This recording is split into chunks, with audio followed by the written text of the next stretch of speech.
Another one? I gotta pay him off. You gotta pay your hired help off. After it's switched between you and him, I'm lucky if I've got 2 bills. Cash comes in, the numbers, bracket, dice, or whatever, other things, and then it all goes out. When you're the godfather of a big family, if it's more than 6 or 5, how do you get home I have a ride. Oh, someone picks you up. Yeah, I'm saving for a car though. I just have to. New or used? Probably used. Well, if you get, like a Honda, for instance, a used Honda, will last forever. Yeah, I have a little bit over 3,500 saved. Okay. So I'm gonna save until around Christmas time, and then. Okay. Okay. So, I feel like every single time that I talk to you, like not in like a private kind of way, but like just, I feel like you mention it a lot. You mention monetary things a lot. Oh. And I wonder, like, is that like a really big thing for you? I didn't really. So okay, give me some context. Like, so I mean, like, whenever we had first sat down, like we did have like a longer conversation about how like you want more projects, you feel like you need more money. I see you post on socials a lot that like you want more projects and that you feel like you need more money in that way. And then sometimes in class you mention that kind of thing. I'm just curious, like, where that insecurity comes from. Damn. Okay. Wow. Well, I did not realize that was that visible. Huh. It comes from a lot of debt, like crippling amount actually.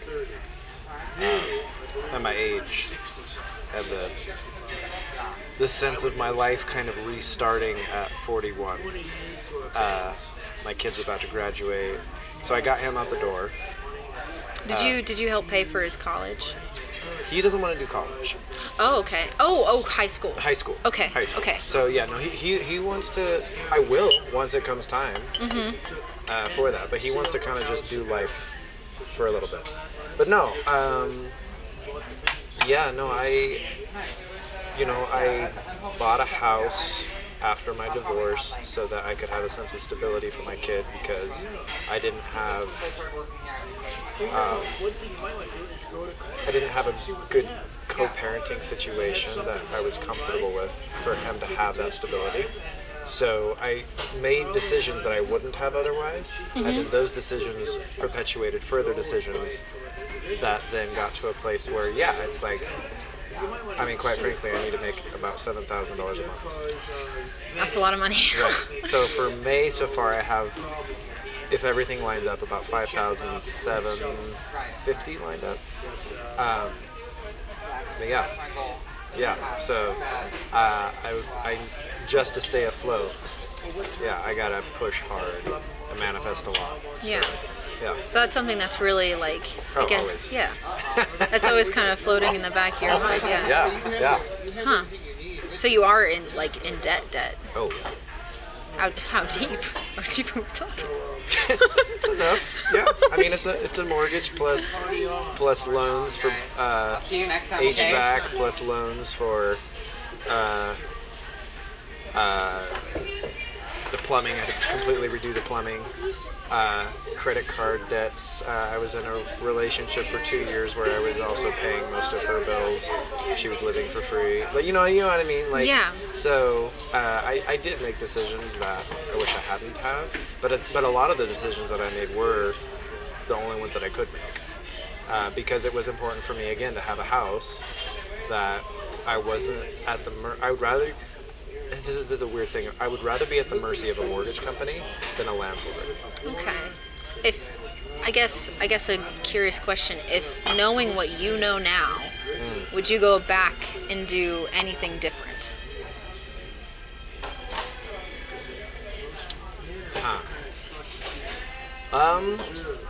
It's tricky. Because if you alter your path, then you change the lessons that you learned. Mm-hmm. And then You would be a different person I would today. be a different person today. But do you think you would be better or worse? I don't really think in terms of better or worse anymore. Okay. Because this is still playing forward. And so I have no idea where this goes. Right. You know? I think when I was younger, I definitely thought that way. And I'll still have moments where I think that way. But, you know, I can't change anything about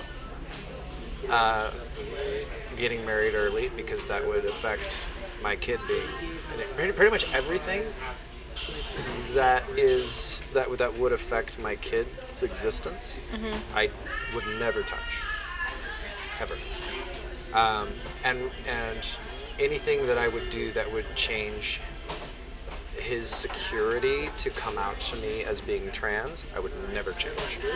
And so there's so many very difficult things that had to happen in order for me to be at a place where, one, he could exist, and two, he could be who he actually is. So I think for me it's less about changing things, and it's more about now realizing if I want to change my future, I do that from this point. So like trying to tap into the different possibilities and hear the voices of my future self, but from now. Yes. You know? Now I'm curious for you, like what, because you're at a different stage of life than me. How does that affect you as you think about, like, what kind of pressure do you feel to make the right choices? I think it's especially hard now. I think, especially like when I talk to people like my mom or like my dad or older people in my life, like they have that perspective that there's no time limit on the things that you can do and that you can always do them. Like, it's not like I couldn't be famous or something when I reach 40, but it's going to take me getting to 40 before I get there. But I think that there's a pressure, especially now, being younger, that like you have to be doing something, you have to be getting better at something, or there's always something that you have to do to get to where you want, and if it doesn't happen right now, it feels like the finish line keeps moving because things just change so fast. Because now it's like, now with especially AI stuff that's happening, it's like people have genuinely, because I told them that I'm an actor and then I do art things, they're like, are you worried that AI is going to take your job? And they will ask me that to my face, and I'm like, sure, there is that risk, but I think that art will win out, but I'm also like, how long will that take for people to realize that AI is not a replacement for human emotions or human thoughts or being able to come up with your own ideas or being able to really problem solve and think your way through things versus just getting the answer at the tap of a finger. Because I think that doesn't help. And now people are going through college and getting their degrees with the help of AI and cheating, using that. And like, I went through college, and I mean, AI kind of only started really becoming a thing halfway through, and it's like now kids are using it to get all the way through college or even all the way through high school. And I'm like, all that achievement that I did now almost feels less. And so now the finish line moves again. Where it's like, yeah, I completed college, but now any schmuck can complete college if they use AI to help them do assignments and get better at writing and do all the other things that I also did. But I put way more work in to get there. So what I'm hearing is that you have a sense that what you've done becomes less special. Yeah. Okay. Yeah. What if it doesn't make it less special though? That's another thing. It's hard to erase that thought from your mind, though. Do you know what I mean? Where it's like, yeah, sure, I can tell myself all day long that, like, because I did it myself, that makes it better and that makes it more important and more special. But at the end of the day, the only person that's satiating is myself. Your ego. Yeah.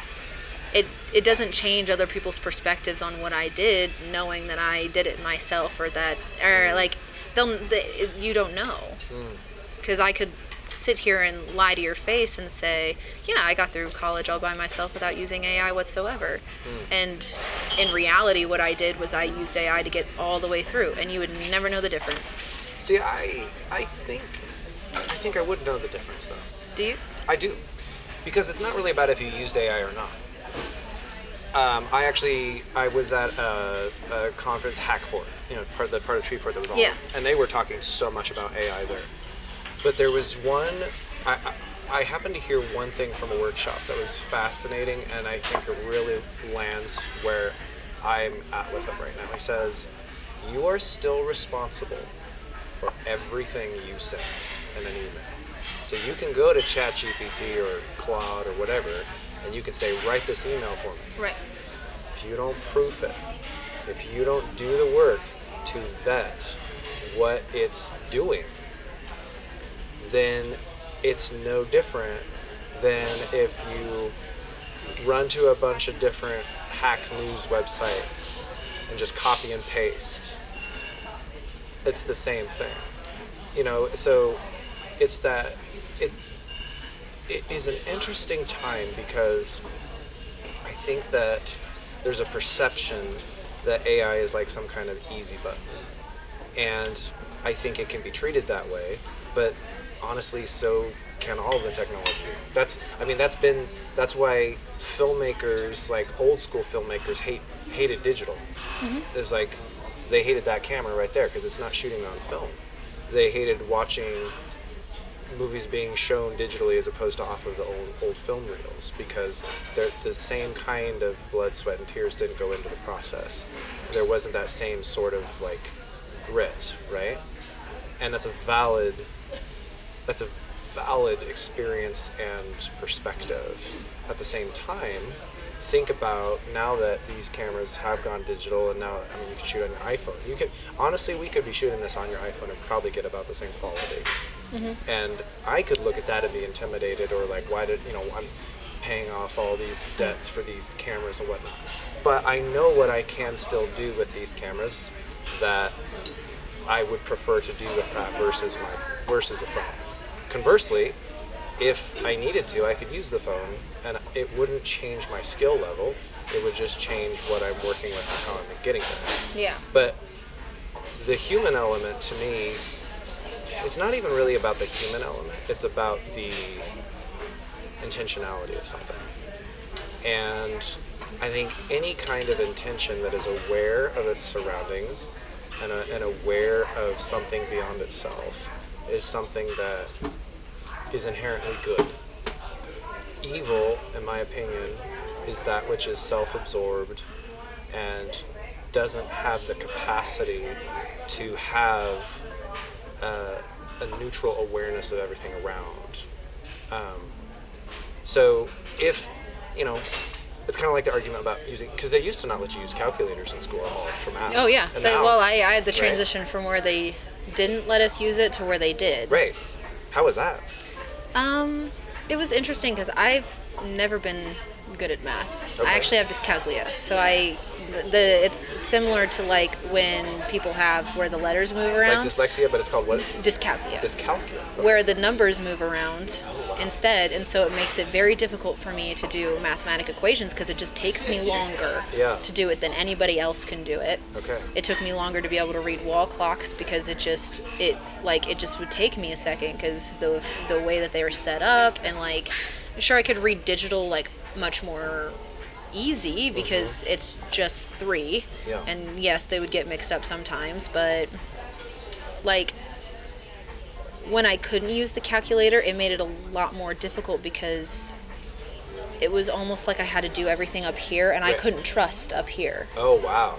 I couldn't. I could trust the numbers that were on the paper and the numbers that I could put on the calculator, and I could go back and reference in between them and be like, okay, well, this one was wrong, so I know right here is where I messed up, and so I could go back and redo it. But I couldn't trust to do it in my own mind. Is there any, like, I guess, way of therapy or thing that can help that? Like practice Okay. with it, like just doing it more, because it's not like you can just take like a pill and it goes away. Sure.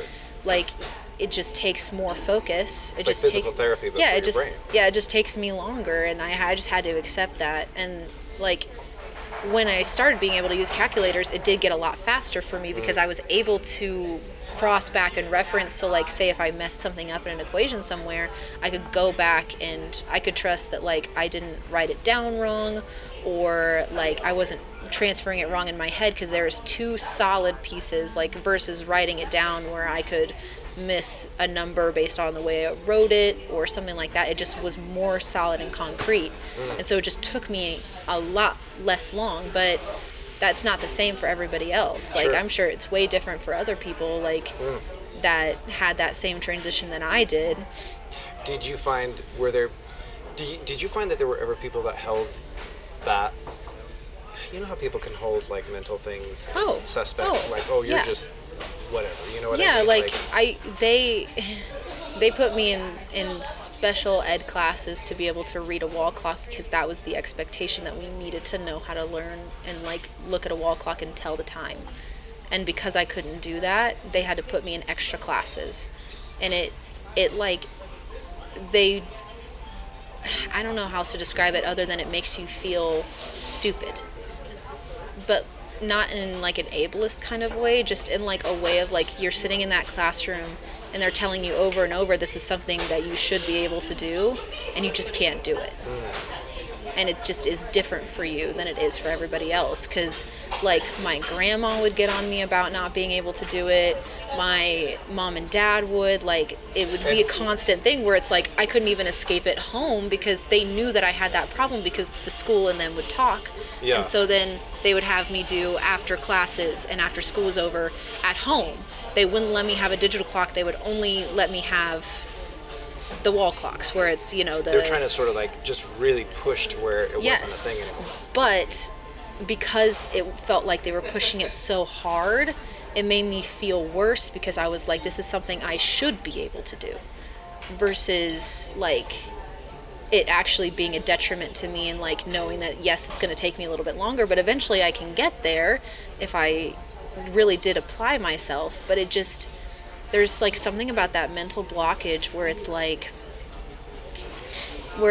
when you feel like you can't do something, it's almost like the depths of despair, where it's like everybody else can do this thing, why can't I do this thing? Why can't I be normal? Did you ever experience either externally or internally a skepticism, like that was real, or you're making it up? Yeah, like I felt like I was, like it really was that I just was stupid. And I just couldn't do it because I wasn't smart enough, or I didn't apply myself enough like all the other kids did. Yeah, that's hard. But like getting to use a calculator did make it a little bit better, and then like you get a little bit of extra time on like math assignments and things like that. And it's similar to like when you get diagnosed with ADHD, that kind of thing, where it's like you can approach the professor with problems that you have, and sometimes they can accommodate it, but sometimes they're a little bit sketch about it. Yeah, like, right. Unless like you have like the specific doctor's note and you can take that to the dean and be like, they're not following this policy that you have. Right. But I like most of the time I didn't really have any trouble just being like, hey, I just need a little bit of extra time. And like most of the time they were okay with that. Okay. So that's an interesting, it makes sense why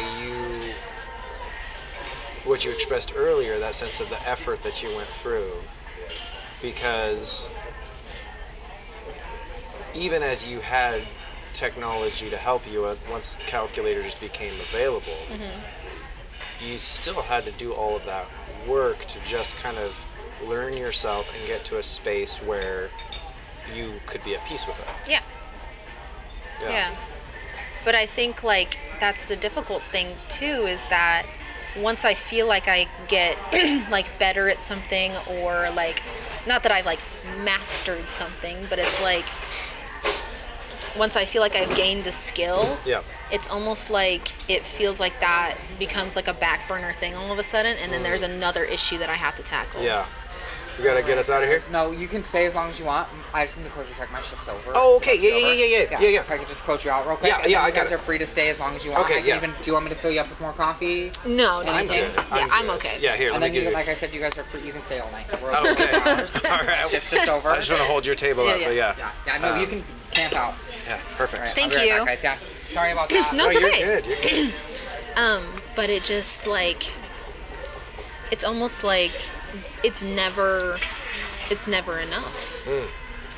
Like, but then now, like with AI and that kind of thing, where someone can develop a skill, like I think like I've seen people like on like Facebook and things like that make AI art, and Yeah. they say I made this. I made that. Yeah.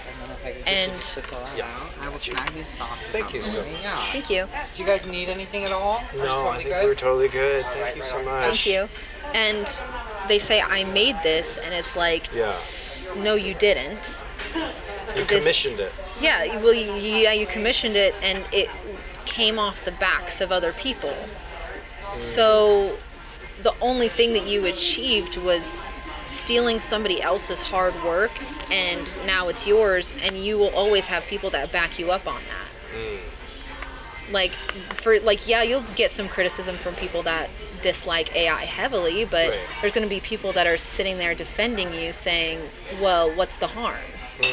And the harm is that you didn't actually work for anything. And I think maybe a part of it is because, Alrighty, guys. thank you, Thank you. I appreciate you guys. thank you. Appreciate you. When you work really hard to achieve something, and you finally get there and you did it, and then you see everybody else using like a shortcut stepladder to also get there, there's just something like it invokes like an anger in you, where it's like, so why didn't you just do the work yourself to get there? Wouldn't that feel more fulfilling? But they can feel a sense of fulfillment for not having done shit. So it's like, I don't know, like maybe it's just because I can't feel the fulfillment for that thing. Like it's never enough for me. And so then maybe I think it's never enough for other people too. That's an interesting. So what I'm hearing you say is it's the reward of the effort to get to the discovery. Yeah. But it's and- also like you had said earlier about like it's the steps along the way. It's the mistakes that you made. It's the things that went bad. It's the things that went really, really good Yeah. that make that experience more wholesome. It's like not even just like say like if I painted a really beautiful portrait of someone and I got to that end result, yes. It was also the fact that there's 10 canvases that I put my fists through because none of them Right. were good enough, and I had to work Yes. hard to make it look good. I had to develop my own painting technique Right. to make something look more realistic. I had to mix all these paints You had to together. and develop try yourself. Yes, like you had to go through the trial to get to the reward, and so that's what makes it worth it. Not just the fact that you made it, but the fact that you made it there. You know, and I think that's really valid. I think there's an impatience that just technology in general creates, even before this thing we now call AI. I mean, cell phones did that, television did that, you know, the radio did that. And I do think that it is something to be aware of in the human experience that, you know, why are we here if not to have an experience? And so much of that experience is defined by mistakes and by Overcoming shortcomings Yeah. and that kind of thing. on the flip side, and this isn't so much to justify anything about AI specifically, but like technology itself is like a culmination of ideas that perpetually and exponentially builds like a snowball. You know, like you wouldn't have the car without the invention of the wheel, right? So you have these things that they just build upon, and then refine innovation after innovation. The nature of that, I think, implies that eventually the effort of one person from this point over here doesn't need to be matched for the same result by this person over here, right? So the question is, if this person's effort is only multiplied by a factor of 2, whereas this person's effort is multiplied by a factor of 4, is the thought process that we need to keep the multiplication factor at a certain level, or is the thought process to figure out how to continue to inspire the same level of effort as the multiplication increases? In other words, I see the internet itself as being sort of like the pre-AI. I mean, it was like primordial ooze of where AI came from, is the internet itself, right? It's this culmination of all this information that you could never have accessed before, like so quickly, right? Because like before I'd have to go to the library, do all this research, you know, by hand. Then, now we're connected through phone lines and I can go on message boards, and it's just that escalation. I just wonder if some of the point of these developments is to increasingly look at the power of thought and how, as we get more and more evolved, the individual experience sort of functions in a different way than it had in the past. In other words, it's like there becomes more of like a communal pooling of everything, and the individual experience is one that informs what am I trying to say? In like more of a gravitational way, as opposed to like I'm striking out on my own, so I'm pulling the whole thing along with me.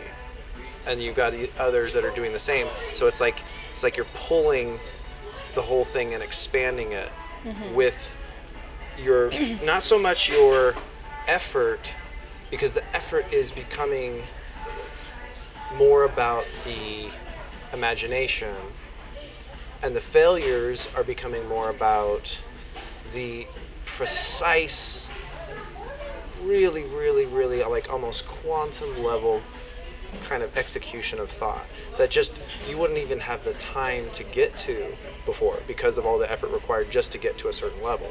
I don't know, I might be talking a lot of babble, but kind of what I'm getting at is I wonder if where we are moving to is more of a place of where everybody needs to have more of a mindset of a dreamer and less of a mindset of a craftsman. Yeah. Good or bad, but I feel like technology has been, over this last century, been moving us that direction.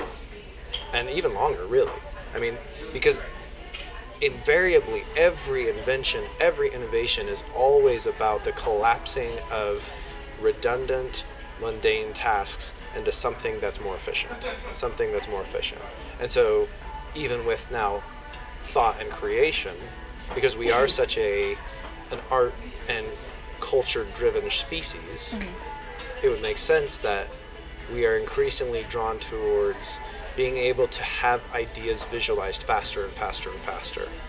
And I think about like, I'm not justifying anything in terms of how we got to where we are, but I remember talking to graphic artists in like the 2000s, and they would say, so Brandon, what we do, our secret, when I'm designing a logo, I go to Google Images and I just search for stuff until I find something, and then I alter it about like 10-20% until it's like enough that it's mine.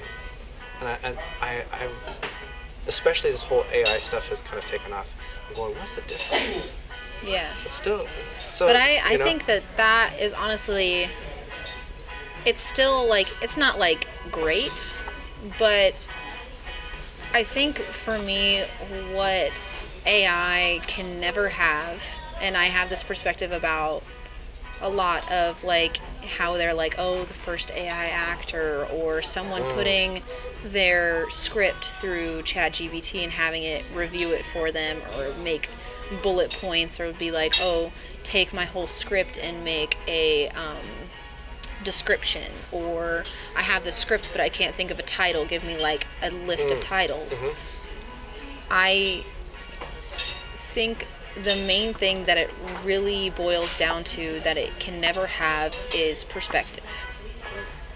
Because sure, it can tell you what it thinks is perspective, but it can never replicate the actual human perspective, because we are a culmination of everything we have ever learned and everything that other people have told us. And also separation from it. Yes. And it's beautiful to be able to sit and, like we're having this conversation right now where it got us to where we are. If you had typed in a similar prompt like of what I first asked you into ChatGPT and asked that question about you, it could never tell me we would never have gotten to this place in the conversation ever, because it didn't have that perspective that I have, and it didn't have the perspective that you have. Perspective plus motive. Yeah. That's the other thing, is motive. And emotion. Right, AI can pretend to have emotion all that it wants. It's a similar thing to like when you watch the AI try to act. Like whenever it like generates a person and it tries to act, it can't, because human emotion should be so unpredictable to the point where it's almost scary. You know what's or funny? It's sad. What's funny about that is there's some AI acting where it, like, because you're right, what's happening is AI acting, it's an external interpretation of pattern and behavior. But if you have a bad actor, they look about like an AI actor. You know? Well, because they're not actually having the internal they're not experience. having the emotion, and they're only replicating what they think is what they think it is. This is angry as opposed to experiencing a very particular kind of thing. When the emotion actually like comes up within you, it's completely different, and it's like it's similar to like what April says sometimes, where it's like she can see when you're not actually crying about what you're saying you're crying about, because it's just different, and AI can't. And AI can't be emotionally intelligent, because the only thing that it can provide is the intelligence of what it knows. It doesn't have a point of view. No. There's no point of view, because it just can't have one. It is just a culmination of what it thinks the human experience is, but it can't have the human experience. It couldn't possibly. Now here's a scary thing though. So what you can do is, like I could film your performance. Yeah. And then I could take a still and I could like make you into like a different species. Yeah. And then I would take that still and I'd take it to another platform that does image to video, and then I upload the original video of you, and I say, make this image do this thing. It's still your performance, but now you as a whatever. Like, so that's the fascinating fusion of the two, because it actually doesn't remove the human element, in the sense of the performance. Yeah. But it does. The shortcut of it is where it completely removes VFX houses and all of that kind of stuff. And again, those are the kinds of questions about craft where it's like, if you were to look at CGI as it is now, and then you were to rewind to the 1950s with what they were doing then, right? We're still doing what they did then, actually, in the 1950s as well. It's another option, it's another tool. But a lot of the digital tools now did mostly replace what was done then. So the question is, are we seeing now this exponential ramping up of where ultimately would go anyway for those types of things? Is that just the nature of it? And I don't have like an opinion on it. It's just a fascinating thing to sort of observe and think about, removing from myself any sort of sense of like attachment to good or bad, but just looking at it from like curiosity. I absolutely believe at some point as a filmmaker, if I stay entrenched in the process that I'm in now, I will absolutely be replaced. But as a filmmaker, if I can latch more onto the idea of what does it mean to be a filmmaker, what are the sort of, if you will, eternal, immovable kinds of pillars of what that means. At some point, I'm not going to need any tech at all because I'll be able to hook right into a brain and pull out the eyes. Yeah. But it's still my eyes. Like going back to what you're saying, the perspective.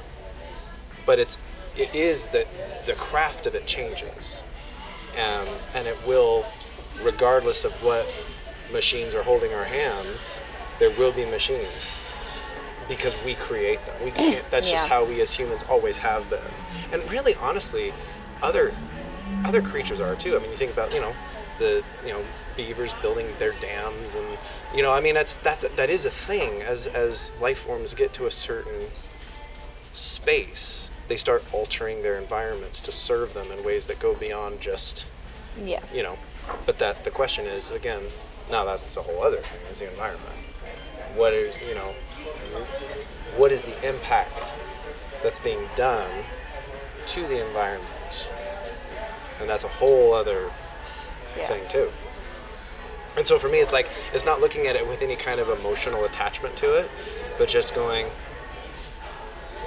mathematically, logically, evolutionarily, if that's a word, outside of my loyalty to a species or anything, including humans, just what is the inevitable development? And what does that mean? And how do I want to ride that wave? Not ride that wave in a way of taking advantage of things, but in the sense of just being aware, And then what is my value and where do I want to live in the midst of it? For you, I mean, what do you want for your future? I think I don't, and this may be slightly off topic, but it's not. I'm connecting back, I swear. I don't really like change that much. I like change sometimes, but change has always just been difficult for me to be able to accept, especially if it's something that I can see is something that'll probably be negative. Do you know what I mean? And so what I want to be able to create as much meaningful art as I can, things that are important to me, and not compromise the things that I believe in for other people for a job or for what everybody else is doing. But that's going to get a little bit harder when it's much easier to put AI out there and have an AI actor where they can't say no. And now it creates a problem where I feel like I don't know, it frightens me to the thought that it's people are going to get taken advantage of now, because now there's something that can't say no. So why would I say no when that can easily replace me, kick me out of a job, and no one would be any the wiser? If it gets to the point where it is that good, where it can pull a human emotion because it's just perfectly copying somebody else, then where does that leave someone who does have a differing perspective from a director or from a team? Because I think a differing perspective is always really important, because sometimes I think there's always a little bit of ego involved when you are owning a project and you have what you know that you want, but sometimes that can change because somebody's perspective changes your mind. There is change, and that's a good kind of change that I like to see, where it's you changed my mind because you made me think of something that I never thought of before. Right. But if it's just regurgitating the same thing over and over again, I don't think that that's real positive change. And so it just makes me nervous, because I don't want to see it going down that way. I want to see it going down the way of where it feels safer to be able to create because it just doesn't feel like you have to do anything. Like you're doing it because you love to. So I want to go two different branches with what you said, but I think I'll go with this one because the phrase that came to my mind, if I were to sort of try to describe what you just described, it sounds like collaborative accountability. In other words, the necessity of leaning on other collaborators because you can't get there on your own. And it sounds like what you're saying is you see a value in that limitation for directors and for writers and for creators. Yeah, creators you see that in general, value yeah. for creators because they have to be connected to external perspectives that won't just give them what they want. Yeah, because the thing that causes empathy is realizing that people are different than you. And if that's something that gets removed because it's easier, it almost feels like sometimes that empathy has been put on the back burner. I think even more so, empathy is being strangely demonized. Yes, it burns me because it's like I'm a very deeply emotional person. I will cry over a TikTok of a dog, like a dog that I have never met before in my life. Yeah. Like I have cried over many videos on YouTube. I have cried over people just in my real life. I've cried during live theater. I cry during movies. I cry during TV shows, like because things move me so deeply because I can connect to that empathy. I find value in empathy, and I used to think that it was a detriment, but now I can see it as a power because not everyone can feel that anymore. I think everyone is capable of it, but if you don't see a value in having empathy and being able to understand that other people have different lives, other people have different experiences, and that doesn't make them a person that's below you or a person that's above you. I feel like that is going away because now all of a sudden it's very person centrist because everyone feels like they're the most important person in their story now, when in reality the real value from life comes from connecting with other people and seeing things from other people's perspectives, experiencing things with other people, because as great as like going on a solo date by yourself is, like I love having my own alone time, but nothing can replicate the feeling of just going and doing something with somebody that you love and experiencing life with other people. And I think that a lot of the times screens get in the way of that, like time gets in the way of that sometimes, and so I think we try to streamline other parts of our life when in reality we're streamlining everything. Yeah, because really if you're gonna streamline tasks and all of that, it should be for the purpose of having more time with, like you said, the people that you love, the life that you want to live. But yeah, like part of that means put the screen down, put the thing down. And sometimes I even like fall victim to that. I don't claim to be a person that is not attached to their phone. I have my phone on me all the time. I get frightened when I lose my phone, not just because it's an expensive piece of machine, but because there are connections on here that say like friends from Thank you so much. like friends from other countries that I wouldn't be able to connect with otherwise. Right. Like that I can be able to see them face to face on here. But at the same time, I think there's an attachment there that it makes me sad because I wish that I wasn't like that. I wish I could throw this into the ocean and never have to look at it again sometimes. It's a habit. Yeah. It's a habit that definitely, I mean, they've studied it. Yeah, not to put it lightly, it's an addiction a little well, bit. because the dopamine. Yeah. Absolutely. And, you know, what's interesting,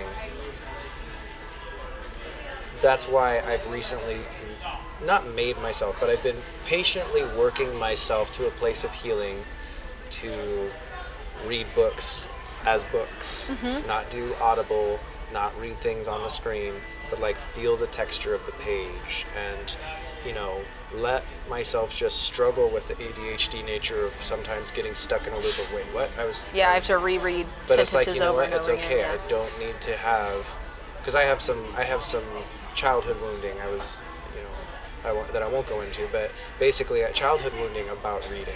And so only to this point now, at age 41, has something finally healed to the point of where right now I'm reading Matthew McConaughey's book, Green Lights.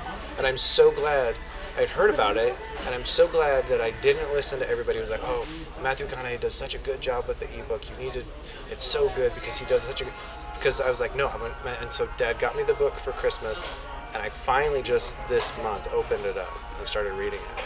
And it was the best book ever to start this journey of healing with, because the way he laid it out visually, I'm like, I don't know how an audiobook could replicate it.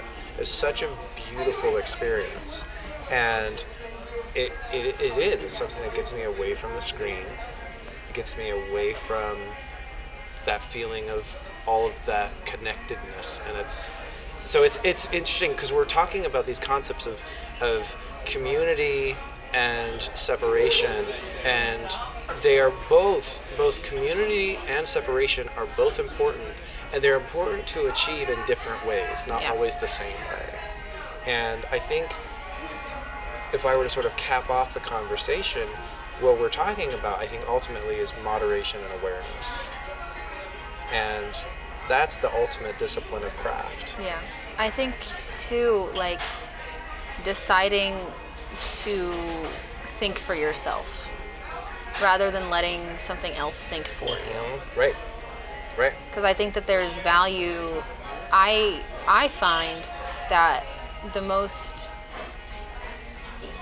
value that I've gotten out of conversations and the most things that I've learned have just been from people having their own thoughts. Yes. And having, like we said, perspective, and having their own points of view on things. And like, yes, sometimes maybe it's a negative point of view, something I don't agree with, but it's still someone thinking for themselves rather than letting somebody else think for them, letting a machine think for them, letting a culmination of ideas steer the way that they think, or letting the news tell them how to think, letting just other people influence that versus learning from them.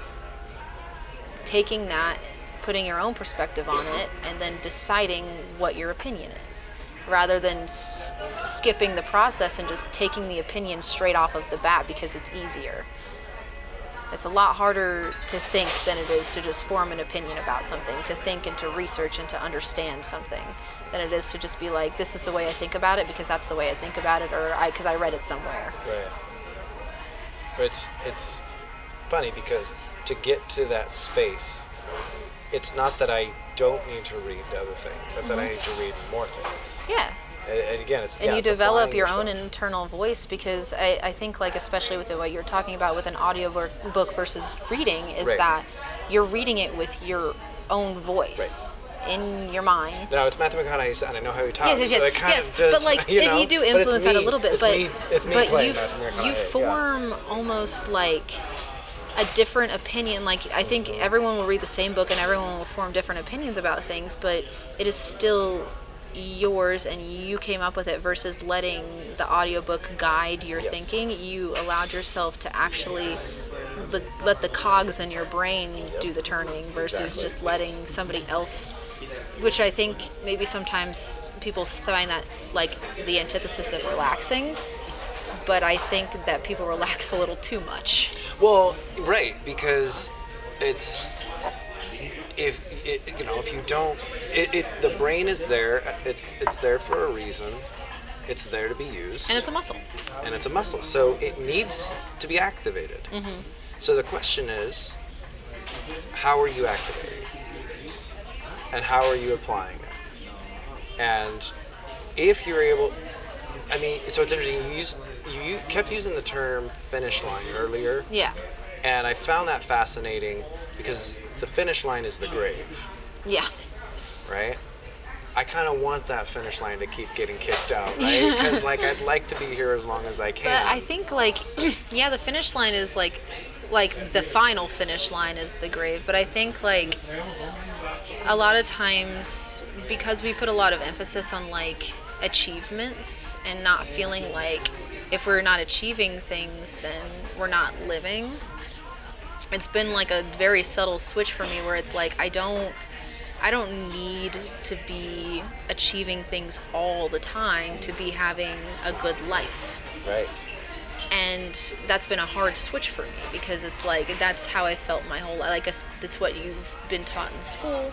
It's what you get taught in college. It's what you get taught in real life where it's like you see all these other people around you achieving things and getting cool experiences and getting to see them get all the things that you've ever dreamed of. But if you actually like this is like a kind of a corny quote, but like to stop and smell the roses once in a while, you'll realize that like I don't know, like the achievements are in just experiencing life with yourself and with other people and finding joy in smaller things. And I don't know, being able to experience life without, yes, putting a finish line on it, because yes, we all will die one day. But just allowing yourself to experience things and to find joy in just living the human experience versus just trying to just make everything very mechanized and trying to be like, I need to do this thing faster than everybody else, and so I'm going to use this tool to make it go faster versus just doing it for the experience of doing it. The development. Yeah. I think it's funny because I think AI has the potential to create more avenues of that very development. But as always, it comes down to the person behind the keyboard, like it always ever did. The person behind the pen and paper, the person behind the camera, the person behind the stage curtain as it's about to rise. It is always your responsibility how you handle what you've been given. Yeah. And a lot of people go through life with that kind of NPC mindset, you know, you know, I'm not going to put much effort into things. I'm just kind of going to go through the motions. But, you know, I think increasingly the world is being shaken like a snow globe to where you are going to have to learn to wake up. And that, to me, as chaotic of a time as it is, it's an exciting time. And so to go all the way back to your first question as far as the money, it's a good note, because I don't like that that's so visible that I'm thinking about that. But it is the result of all of these kind of chaotic things that are my responsibility that I have to figure out, I have to navigate and manage. But boy, it keeps me awake. Because every day I wake up and I go, not how can I make money today, but how can I be available for the universe to meet my needs today? And if I'm going to be available, I got to be paying attention. Yeah. Because it doesn't just go, hey, over here. It's like, but if you're not in a zone, if you're not just like, you know, waiting for someone to, you know, do it for you, there's just life just presents these little opportunities and they're all over the place. But you got to be awake for it. Yeah. So, but I'm very thankful for you to call that out, because I would like that A, to not be so much Not to what do my that. motivation Yeah. is, and B, to be more subtle about how I communicate it. So good. Thank you. I think a lot of people have like those kinds of things that they unintentionally do Yeah. or talk about, and they don't realize how much they actually talk about Yeah. them like that. Like, and then someone will point it out, and you're like, Yeah. whoa, maybe I actually do. Now that I'm thinking about it, Right. I didn't realize that was such an important thing to me until you. And there's brought it no up judgment just to now. it. There's no judgment to it. Yeah. Like it's just good to know. and then you kind of decide what you want to do with that. Yeah. Yeah. Well, thank you, Olivia. Of course. Yeah. And with that, you need to go pick your mom up from the Yes, airport. I do. I need to go pick my mom from the airport. All right.